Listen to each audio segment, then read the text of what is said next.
Hello everyone.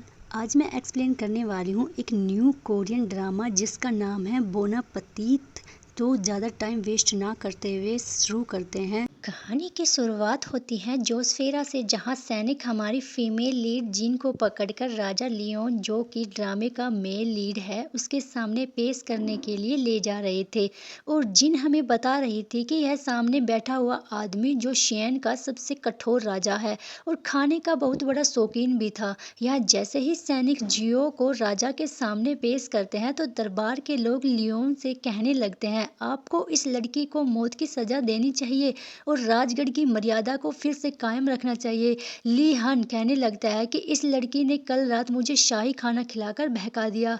यह कहकर वह अपनी तलवार निकालता है और जियोंग बहुत ज़्यादा डर जाती है। लेकिन तभी वह कहने लगता है कि मैं इस लड़की को अब से रॉयल चीफ कुक अपॉइंट करता हूँ और आज से तुम मेरे लिए खाना बनाओगी, लेकिन तुमने कोई भी डिश दोबारा रिपीट की या मुझे अच्छा नहीं लगी तो उस दिन मैं तुम्हें मौत की सज़ा दे दूंगा। यह कहकर वो जीन पर हमला कर देता है, लेकिन उस हमले से वह सिर्फ उसकी रशिया को ही काटता है। जियोन खुद से कहने लगती है कि एक दिन मुझे मार ही डालेगा ये, लेकिन मैं भी हार नहीं मानूंगी। वैसे आपको यकीन नहीं होगा, लेकिन मैं यहाँ 2025 से आई हूँ और अब आपको जानना होगा कि मैं यहाँ कैसे आई। तभी सीन शिफ्ट होता है 2025 में, जहां पर हम जियोंग को फ्रांस की सबसे बड़ी कुकिंग कंपटीशन में देखते हैं, जहां पर सब लोग अपनी अपनी डिश बनाने में लगे हुए थे। लेकिन तभी जियोन का स्टोक जो है वो काम नहीं करता है। वो जल्दी से एक लड़के को अपनी मदद के लिए बुलाती है, लेकिन जब वो लड़का गैस चेक करता है तो वो खराब हो चुका होता है। जियोन देखती है कि टाइम खत्म होने वाला है, तो वह जल्दी से अपनी आंखें बंद करती है और कुछ सोचने लगती है।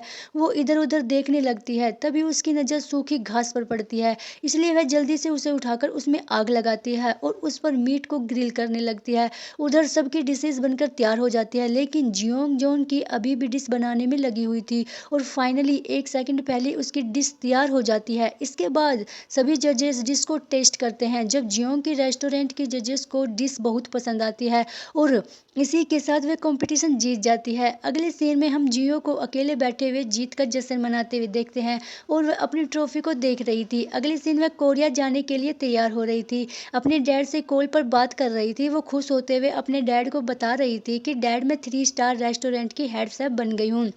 तो उसके डैड भी उससे कहते हैं, मुझे तुम पर बहुत गर्व है। वैसे तुम आज वापस आ रही हो क्या? जियन उससे कहते हैं कि बस मैं तैयार होकर निकलने ही वाली हूँ। जिस पर उसके डैड कहने लगती है, तुम वहाँ रुक कर क्यों नहीं आती? सुना है आज सूर्य ग्रहण है, तो तुम वो देख कर ही आना। जियोंग भी उनसे कहने लगती है कि वह तो मैं एयरप्लेन से भी देख लूंगी। उसके डैड उससे कहने लगता है कि जब तुम वापस आओगे तो मेरे लिए जोसन डायनेस्टी हिस्टोरिकल बुक लेते आना। मैंने सोलर बर्न्स यूनिवर्सिटी के प्रोफेसर पियर से कहा था, उन्होंने वह तुम्हारी हॉस्टल पहुंचा दी होगी। इसके बाद जिंग अपने मेल बॉक्स से वह बुक निकालती है और कोरिया वापस आने लगती है। फ्लाइट के दौरान वह इटालियन खाने में भी कोरियन सॉस मिक्स करती है। तभी पायलट अनाउंस करता है कि सभी पैसेंजर अपनी विंडो से सूर्य ग्रहण देख सकते हैं। यह सुनकर सभी लोग विंडो से बाहर देखने लगते हैं और तभी जियोंग के बराबर में बैठा हुआ एक आदमी कॉफी गिरा देता है। थोड़ी सी कॉफी जियोंग के बैग पर और उसकी बुक पर भी गिर जाती है, जिससे साफ करने के लिए वह जल्दी से बाथरूम में भागती है और उस बुक को साफ करने लगती है। फिर वह उस बुक को खोलकर देखने लगती है, जिसमें कई रेसिपीज लिखी थी। जियो के देखती है कि उसमें एक पेज फटा हुआ था। फिर वह बुक पर लिखी हुई कुछ लाइनों को रीड करने लगती है, जिसमें लिखा था कि जब मेरी डियर बिलव ये लाइंस रीड करेगी, उसी वक्त वो मेरे पास वापस आ जाएगी। तभी सूर्य ग्रहण पूरा हो जाता है और बाथरूम में लाइट ब्लिंक्स करने लगती है, सारा सामान हिलने लगता है और उस बुक पर लिखे वर्ड्स चमकने लगते हैं। जियोंग बाहर निकलने के लिए दरवाजा नॉक करती है, लेकिन कोई भी उसकी आवाज़ नहीं सुनता और तभी एक जोर का झटका लगता है। जियोंग मिरर से टकराती है, तभी उसमें से निकले वर्ड्स एक चेन की तरह उसे अपने अंदर खींच लेते हैं। जिसके बाद जियोंग वक्त में पीछे जाने लगती है और आखिर में जोशना के जंगल में गिरते ही एक जाल में फंस जाती है और बेहोश हो जाती है। वहीं दूसरी तरफ जोशन का राजा लियोन उसी जंगल में एक हिरन का पीछा कर रहा था।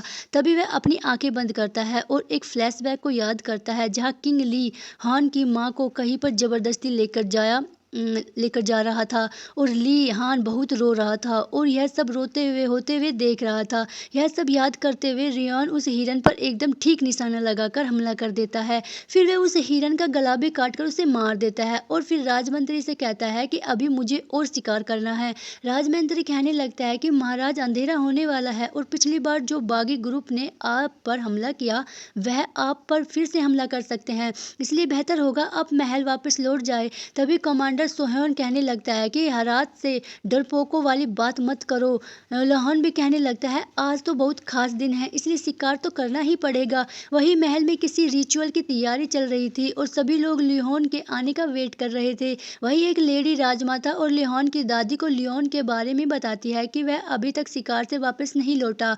यहाँ एक लेडी जो मरे हुए किंग की मिस्ट्रेस थी, वह कहने लगती है, सुना है जब कोई राजा अपना काम ठीक से नहीं करता तो देवता उन्हें सूर्य ग्रहण के रूप में अपना गुस्सा दिखाते हैं।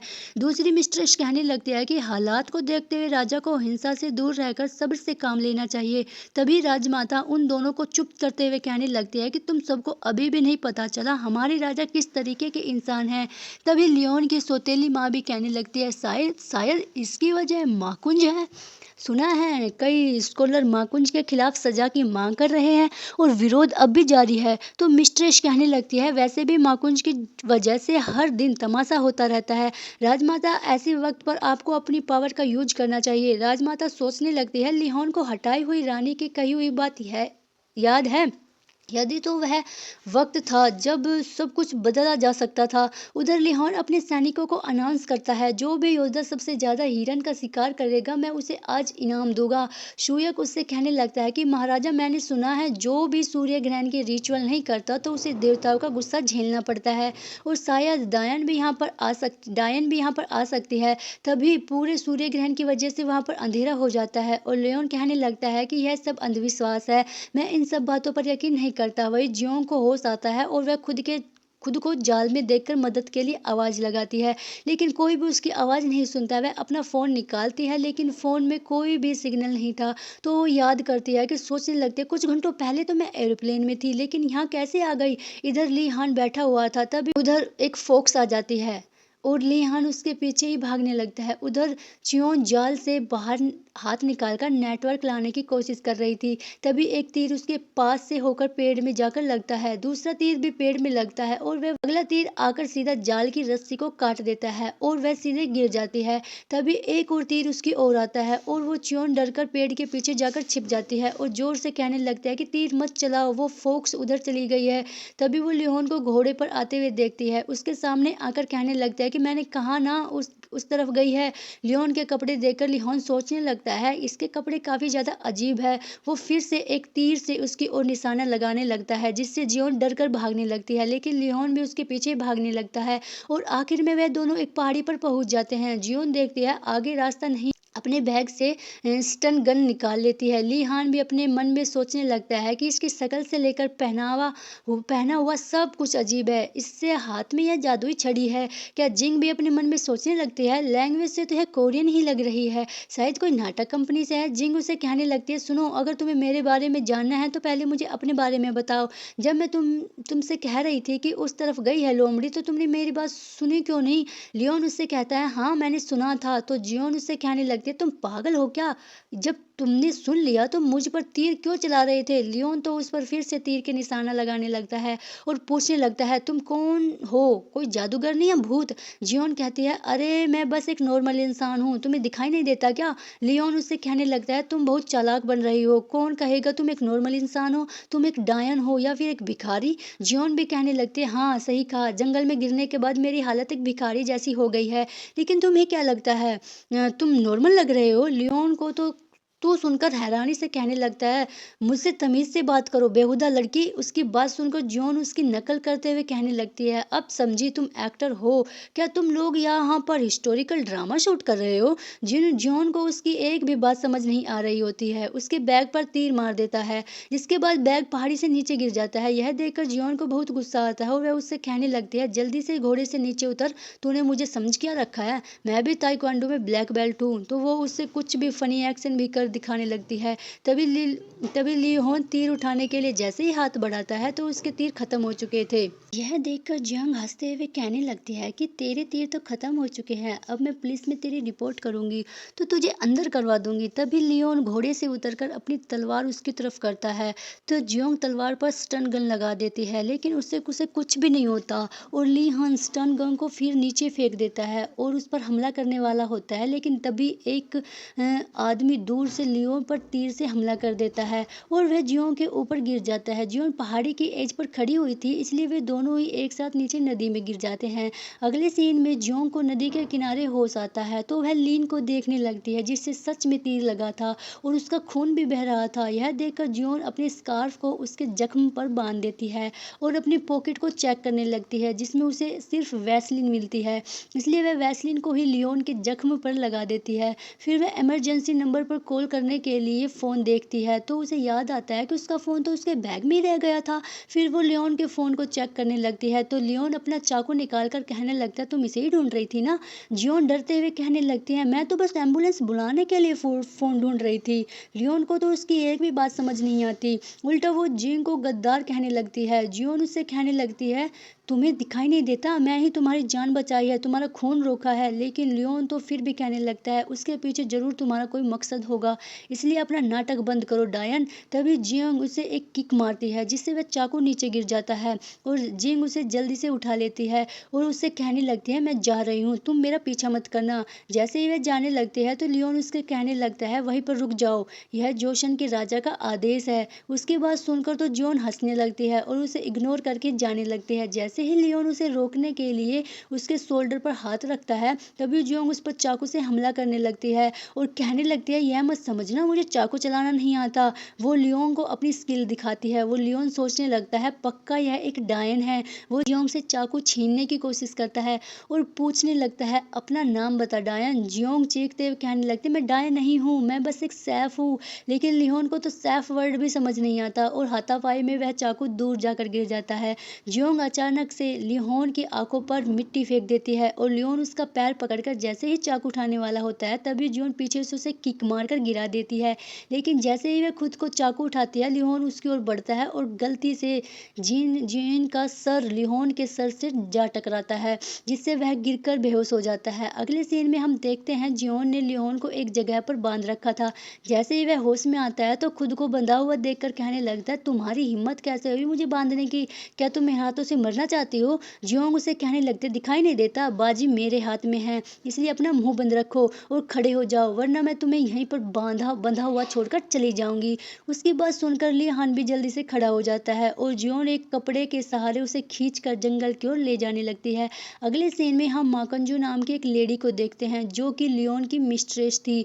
एक लेडी उसे भी आकर बताती है राजा अभी तक वापस नहीं लौटे। माकंजू कहने लगती है उन्हें शिकार करना पसंद है लेकिन मैं उन्हें जानती हूँ, वह वापस जरूर आते हैं। फिर वो अपने मन में सोचने लगती है राजा जरूर किसी मुसीबत में है, यह प्रिंस जोसन की कोई चाल तो नहीं। तभी हमें 7 साल पहले का सीन दिखाया जाता है जहाँ पर माकंजू एक जेल में कैद थी। तभी उससे मिलने के लिए वहाँ पर प्रिंस जेशियो आता है जो कि राजा को गद्दी से हटाना चाहता है। वो माकंजू से कहता है कि मैंने तुम्हें पहली बार कोर्टिशिन हाउस में देखा है। दरअसल माकंजू एक प्रोस्टिट्यूट होती है जिसकी प्रिंस जोसन उसे कह रहा था क्या सच में तुम्हें उस आदमी को मार दिया जिसे तेरी माँ ने तुझे बेचा था। माकंजू से हाँ कहती है और कहने लगती है कि अगर दोबारा तुम्हें वह सब झेलना पड़े तो मैं उसे फिर से मार दूंगी। जेसियो उसे एक डील करता है, माकुंजो को जेल से निकलवाने के बदले वह उसकी वफादारी चाहता है, यानी वह प्रिंस जेसियो के साथ मिली हुई थी। उधर हम प्रिंस जेसियो को कई मंत्रियों के साथ बैठा हुआ देखते हैं जहां माकुंजो का एक आदमी आकर उसे लायन के बारे में बताता है। वो सब लोगों को बताता है राजा अभी महल नहीं लौटे। तो एक आदमी कहने लगता है क्या किसी ने राजा पर फिर से हमला तो नहीं कर दिया।